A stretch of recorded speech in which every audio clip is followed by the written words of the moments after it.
여러분, 외모 중에 가장 아름다운 것이 어디라고 생각하십니까? 외모 가운데 혹시 눈이라고 생각하세요?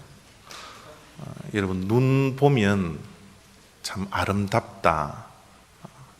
눈이 예쁘고 아름다운 사람을 향해서 우리는 아름다운 사람이다, 그렇게 이야기를 하고요. 또 우리의 외모 가운데 코가 예쁘다, 코가 아름답다, 또 입이 아름답다, 귀가 아름답다, 그저 우리 얼굴 모양이 참 아름답다, 그런 아름답다라는 표현을 우리 외모를 두고 많이 표현을 하고 있습니다.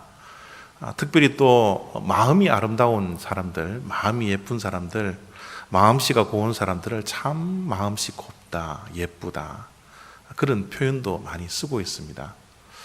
그런데 여러분, 혹시 발이 예쁜, 발이 아름다운 분들 보셨나요? 우리 외모 가운데 우리가 전혀 주목하지 않지만 발이 아름다운 사람들이 있더라고요. 그런 분 보셨나요? 이 사진은 어때요? 아름답습니까? 전혀 아름답지 않죠? 기형적인 발을 가진 사진입니다. 근데 저 발이 참 아름다워요. 왜냐하면 저 발의 주인공은 박지성 축구 선수의 발입니다. 정말 전혀 아름답지 못한 저 발이라 할지라도 자기에게 주어진 환경 속에서 최선을 다해서 세계적인 축구 선수가 되었던, 험악한 훈련을 다 감당했던 저 발이, 저 사진이 알려지면서 너무너무 아름답다, 그런 표현을 사람들이 하고 있고요. 이 사진, 이 발의 주인공은 누군지 아십니까? 발레리나의 강수진이라는 발레리나의 발입니다. 여자로서는 어떻게 보면 수치스럽고 감추고 싶은 발일지도 몰라요. 그러나 얼마나 혹독한 훈련을 경험했나 그러면 발이 그냥 이그러져 있습니다. 굳은 살이 막 여러분 붙어 있어요. 전혀 남에게 내세울 수 없는 그런 발이라 할지라도 저 사진을 바라보면서 못생겼다, 추하다, 그런 표현을 하는 사람은 아무도 없을 겁니다. 얼마나 세계적인 발레리나가 되었던 저 강수진 씨의 발을 보면서 참 아름답다, 그런 표현을 우리가 쓰고 있다는 것이죠. 여러분, 하나님은 우리를 보실 때 어디를 보실까요? 우리의 외모 가운데 하나님께서 바라보고 관심을 가지시는 곳이 어디겠어요? 눈요? 코요? 귀요? 입요? 얼굴 모습요? 몸매요? 손요? 발요? 어디를 바라보겠습니까? 마음요? 물론 마음이지만 외모상으로 우리 볼 때 어디를 하나님께서 바라보시겠습니까? 오늘 말씀을 보니까 주님께서 관심을 가지시고 우리의 눈을 아름답다라는 표현을 한 번도 쓰시지 않았지만 발을 바라보면서 아름답다고 그러시더라고요. 하나님께서 주목하고 아름답다라고 표현하는 것은 우리가 읽었던 이 발인 것 같아요. 그냥 발이 아니라 복음을 들고 가는 발, 복음을 전하는 발, 그 발을 향하여서 주님은 아름답다라고 이야기하고 있습니다. 오늘 읽었던 말씀 가운데 15절을 보면요, 보내심을 받지 아니하였으면 어찌 전파하리요? 기록된 바 아름답도다, 좋은 소식을 전하는 자들의 발이여 함과 같으더라. 로마서 우리가 읽었던 저 말씀은 인용되어져 있는 말씀이에요. 기록된 바, 그죠? 구약 성경에 이사야서를 보면 인용하는 그 말씀이 나오는데요, 좋은 소식을 전하며 내 하나님이 통치하신다 하는 자의 산을 넘는 발이 어찌 그리 아름다운가. 하나님이 통치하신다, 하나님이 우리의 왕이 되어주신다 라는 좋은 소식을 전하는 자들의 발이 산을 넘고 험한 곳을 걸어갈 때에 하나님 보시기에 그 발이 어찌 그리 아름다운가. 주님께서 구약에도 발을 칭찬하시고 신약에도 인용하면서까지 발이 아름답다고 하신 것을 보면 오늘 이 시간에도 하나님은 어디에 관심이 있어서요? 발에 관심이 있다는 거예요. 여러분, 저 말씀을 근거로 해서 이 세상에서 가장 아름다운 발을 가진 자가 누구일까?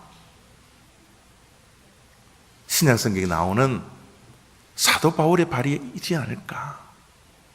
그런 생각을 했습니다. 여러분들이 잘 아시다시피 사도 바울은 예수님을 만나고 난 다음에 그 남은 여생을 오직 이방인의 전도하기 위해서, 복음을 전파하기 위해서 3차 선교 여행을 떠나고 예루살렘에 붙들려서 로마에 가기까지 그 선교까지 여행까지 합치면 4차 선교 여행을 떠나는 사람이었습니다.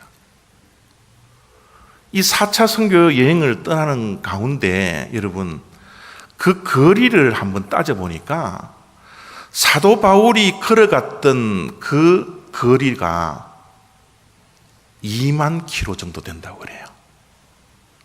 2만 킬로요. 여러분, 2만 킬로면 어느 정도 되는지 여러분 감이 안 잡히시죠? 서울에서 뉴욕까지 거리가 22,500킬로입니다. 비행기를 타고 15시간, 16시간이 걸리는 그 거리를 사도 바울은 걸어서 복음 하나 들고 2만 킬로나 여행을 다니면서 복음을 전파했던 발의 주인공이라는 거예요.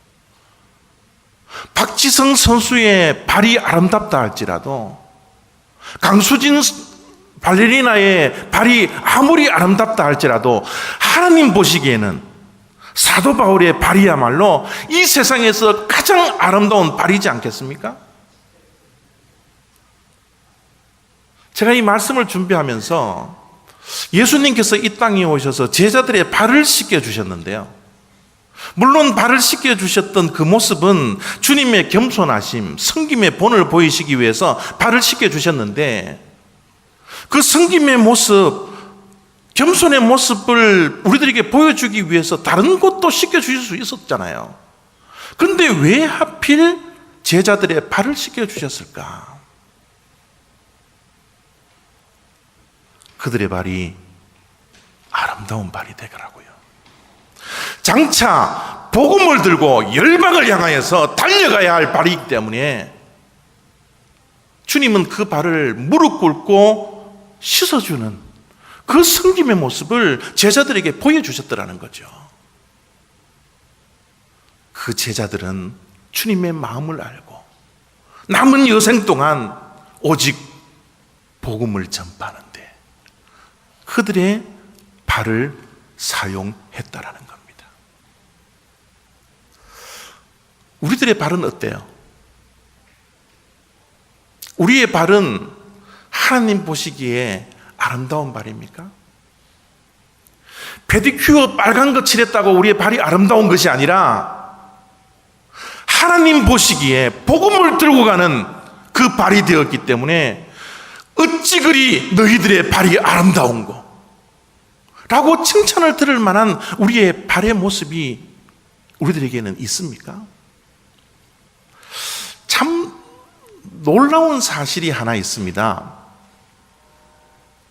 어느 설문조사에서 조사를 했는데요, 교회를 다니는 평생 동안 예수님이 우리의 구원자 되시고 우리를 위해서 십자가에 돌아가시고 3일 만에 부활하신 구원자라는 사실을 한 번이라도 전해본 적이 있는가?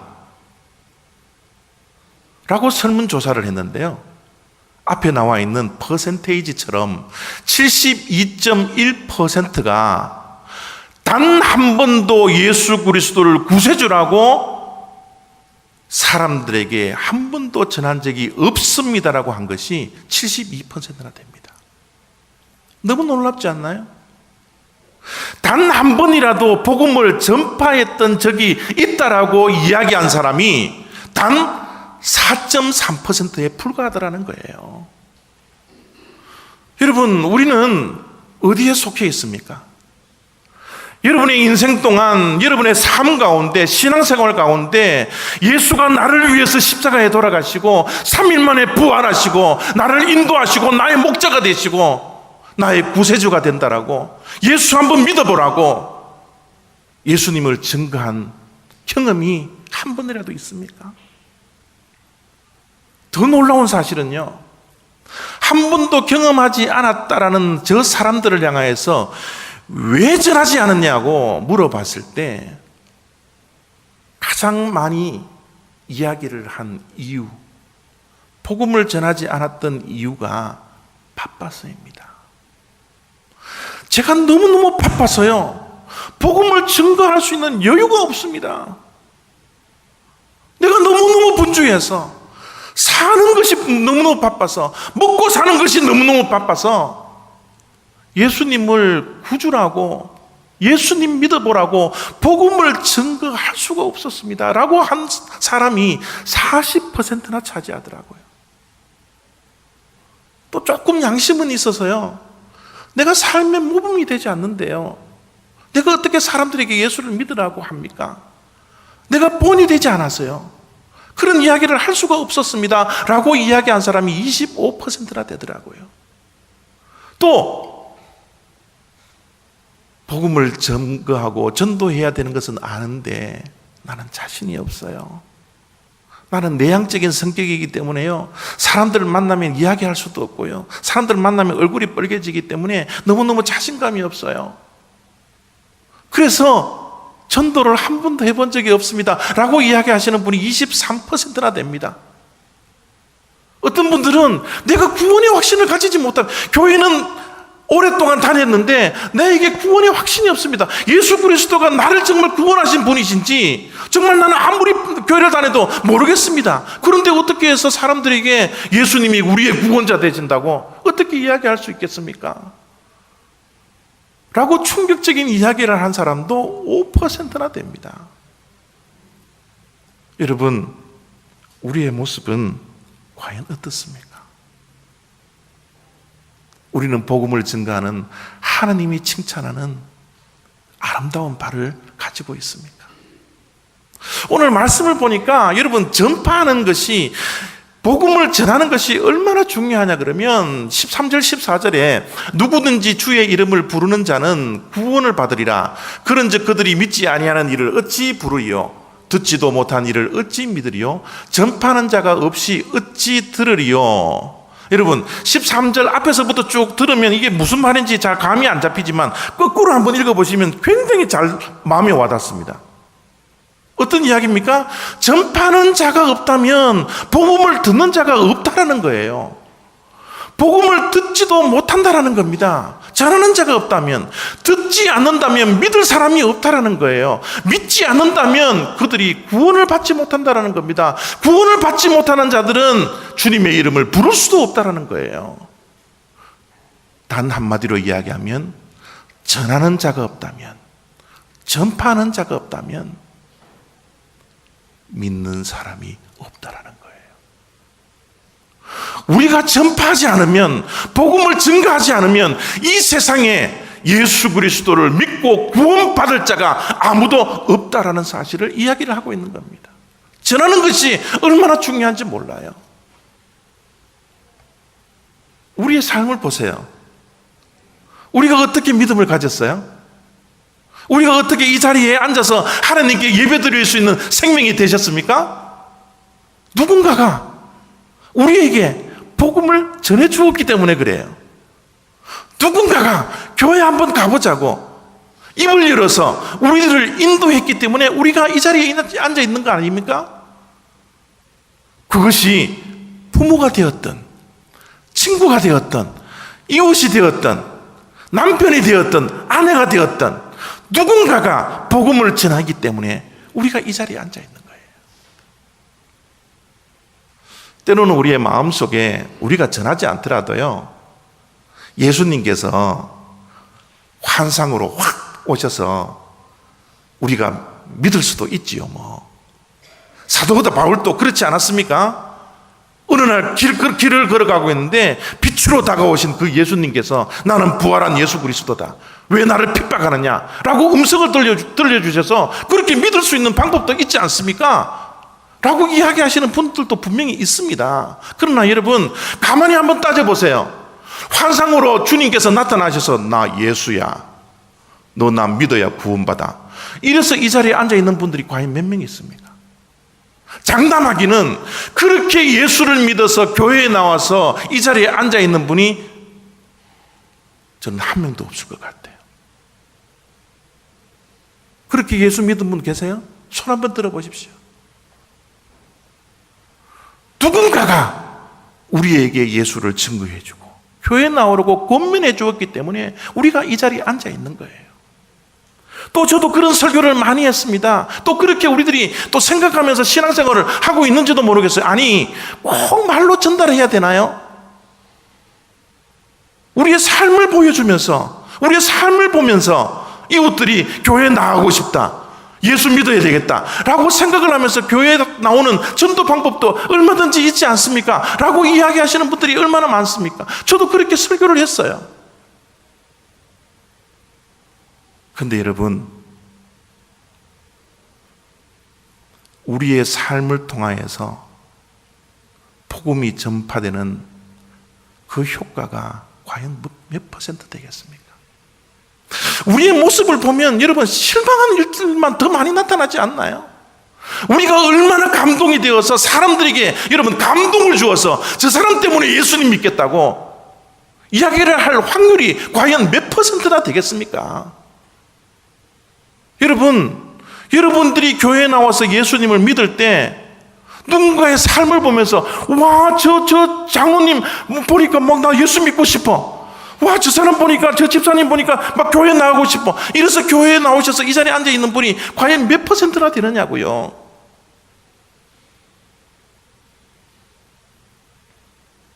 신구약 성경을 아무리 읽어도요, 당신들의 삶을 통하여서 전도하십시오 라는 말은 없더라고요. 입술을 열어 전파하라는 거예요. 전파해서 복음을 들을 수 있도록 하라는 겁니다. 듣는 것이 너무너무 중요하다는 거예요. 오늘 우리가 읽었던 말씀, 본문 밑에 보면 17절 말씀에 우리가 잘 알고 있는 말씀이 있지 않습니까? 그러므로 믿음은 들음에서 나며 들음은 그리스도의 말씀으로 마음이 암았느니라. 믿음이 어떻게 생겨져요? 들어야 된다는 겁니다. 말씀을 들어야 된다는 거예요. 말씀이 선포되는 자리에 있어야지 우리의 없던 믿음도 생겨난다는 거죠. 우리 가운데 구원의 확신이 없고 믿음이 부족하다라고 그러면 말씀을 들으셔야 합니다. 그 방법밖에 없어요. 하나님께서 다른 방법을 주시지 않았습니다. 말씀을 들을 때 우리에게는 믿음이 난다라는 거죠.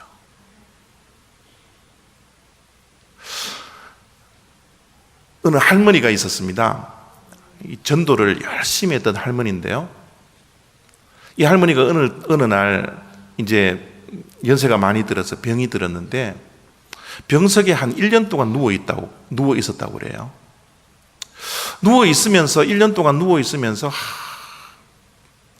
참 내가 병원에 입원하기 전에는 너무너무 전도를 많이 했는데 여기에서 이런 시간들을 내가 보내야 할까, 이런 생각을 하면서 기도를 했답니다.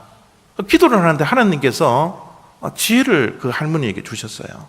어떤 지혜를 주셨나 그러면 이 할머니가 병석에 누워있는 동안 한 2시간 내지 4시간 정도 성경책을 읽어줄 수 있는 아르바이트생을 구해야 되겠다. 그것도 믿지 아니하는 대학생들. 그래서 시간별로 얼마를 주면서 믿지 아니하는 대학생을 파타임으로 2시간 내지 4시간 동안 병석에 누워있는 자기에게 말씀을 들려주라고 사람을 구했다고 그럽니다. 그 대학생들이요, 옆에서 할머니가 읽을 수 없다 그러니까 성경책을 2시간 내지 돈을 받으면서 읽어주는 거예요. 여러분, 읽는 가운데 그 자기의 음성이 들려지는 겁니다. 말씀이. 때로는 정말 복음의 말씀들이 성경 속에 얼마나 많아요. 특별히 사도행전 16장 31절 이런 말씀들이 있을 때마다 주 예수를 믿으라, 그리하면 너와 내 집이 구원을 얻으리라 같은 말씀들이 나올 때마다 하나님께서 할머니에게 지혜를 주셔서 할머니가 그 학생들에게 이야기를 합니다. 내 귀가 안 들리니까 한 번 더 읽어달라고, 더 읽어달라고, 내가 들리지 않으니까 더 읽어달라고. 그 아이들이 할머니가 요구하는 대로 읽습니다. 더 읽어드려요. 자꾸 읽습니다. 1년 후에 그 아르바이트에서 성경을 읽었던 대학생들이 10명이나 예수를 믿고 교회를 다닌다라는 아주 귀한 아름다운 전설이 저에게 들려졌습니다. 여러분, 믿음은 말씀을 들음으로 오는 거예요. 말씀을 들어야지 믿음이 생겨진다라는 겁니다. 여러분, 우리의 인생이 1000만 년, 만년 이 땅에서 영원히 살 것 같지만 우리의 인생은 절대로 늘 길지 않습니다. 우리 한평생 한 번밖에 살지 않는 인생, 정말 영원히 살 것 같지만 우리의 남은 인생이 그렇게 길지 않습니다. 우리들도 언젠가는 곧 주님 앞에 설 텐데 주님께서 우리 발을 바라보면서 그 발을 바라보면서 참 아름다운 발이로다, 어찌 그리 아름다운 발을 가졌는가, 그렇게 칭찬을 들을 수 있는 인생이 되어야 되지 않겠습니까? 너 그 발을 가지고 뭐 했니? 어디 갔다 왔니? 뭐 하는데 발을 사용했니? 그런 책망을 듣지 않는 우리 올리브교회 성도님들 다 되시기를 부탁드립니다. 여러분, 예수님이 이 땅에서 사시는 동안 단 33년밖에 살지 않았어요.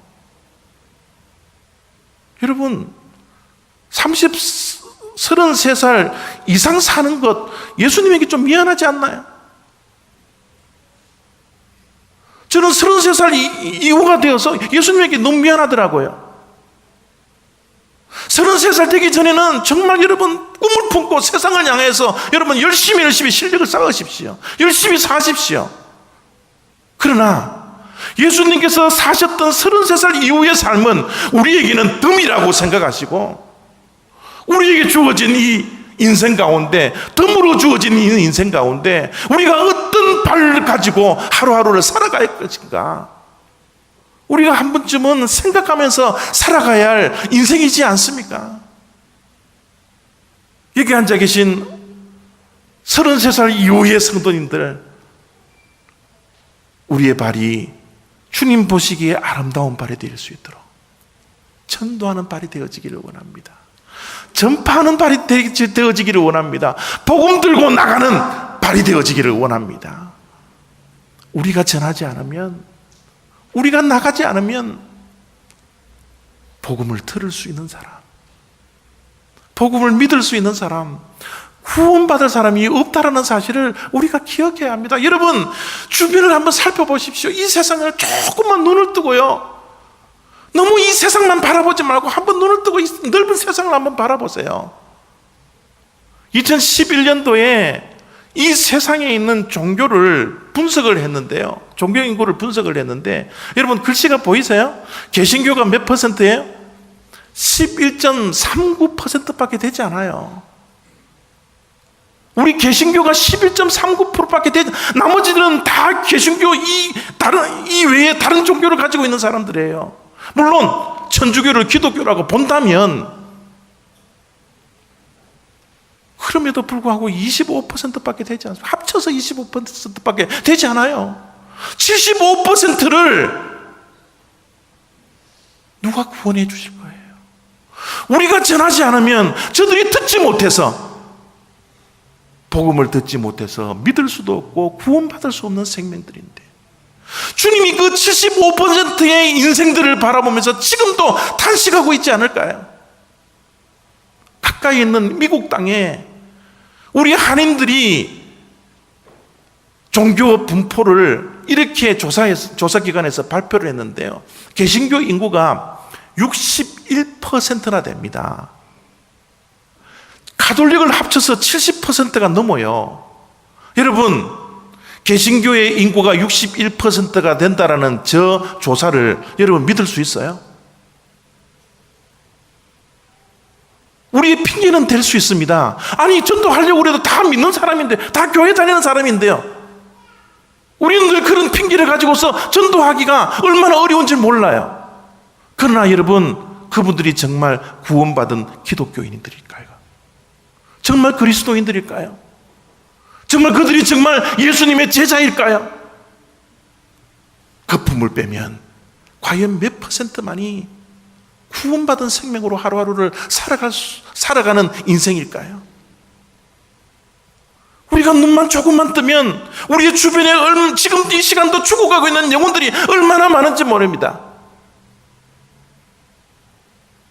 내 남편, 내 아내, 내 자녀, 내 부모, 내 형제 자매들, 지금도 예수님을 부인하고 살아가는 인생들이 얼마나 많습니까? 그들을 정말 사랑한다면 우리가 예수님을 이야기하고 예수님을 전도하는 전파의 입술, 전파의 발이 되어야 하는데도 불구하고 그러지 못하는 우리의 인생들 얼마나 많이 있습니까? 여러분, 우리는 이 말씀을 듣고 가야 합니다. 가지 않으면 보내기라도 해야 합니다. 후원이라도 해야 됩니다. 그것이 우리들에게 주어진 하나님께서 주신 사명입니다. 저는 우리 올리브교회 성도님들이 이 사명을 회복하기를 원합니다. 가든지 보내든지 이것이 우리 올리브교회의 사명이 되어야 합니다. 이 사명이 회복되기를 원합니다. 우리를 기다리고 있는 믿지 아니하는 죽어가고 있는 영혼들이 얼마나 많은지 몰라요. 100년 전에 우리 한국이 그랬지 않습니까?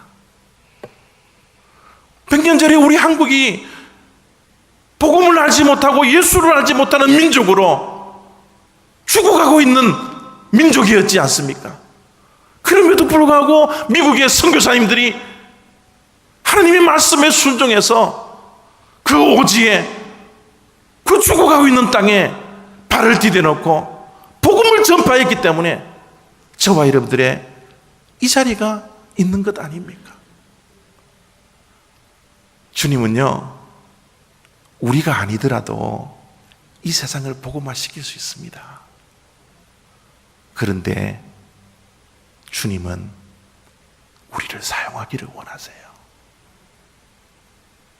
우리 교회를 사용하기를 원하세요. 하나님의 말씀에 한 사람이라도 순종해서 가서 모든 족속으로 가서 예수의 제자를 삼는, 결단하는 그 한 사람을, 그 아름다운 발이 우리 올리브교회에도 있기를 원한다라는 거예요. 한국의 100년 전의 모습을 한번 보기를 바랍니다.